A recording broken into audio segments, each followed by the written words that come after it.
এখন দেখো আমাদের x minus two by x equal to কত 3। দেখো আমাদের কি আছে, লেফট হ্যান্ড সাইড কি আছে, লেফট হ্যান্ড সাইড আছে 8x cube minus 1 by x cube. Okay, এখন 8x কিউব যদি আমরা গুণ করি, এটা আর এটা গুণ করি 8x কিউব মাইনাস আর এটা গুণ করি 8 বাই এক্স কিউব। ওকে, এখন এটা আমরা যদি কি লিখি 2x হোল কিউব লিখতে পারি minus 2 by x whole cube.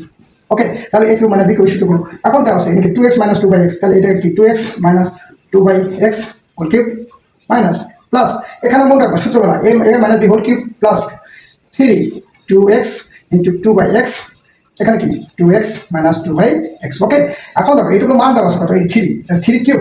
ওকে, এই এক্স কাটা 2 দুগুণে 4, তাহলে 3 দুগুণে কত 6, 6 দুগুণে কত 12 ইন্টু এটুকু মান কত দেওয়া আছে 3, তাহলে 3 কিউব করলে কত 27 প্লাস 3 মান কত 36, 6 আর 7 কত 13, 3 আর 2 5 5 আর 1 6, তাহলে এটা রাইট হ্যান্ড সাইড। ওকে।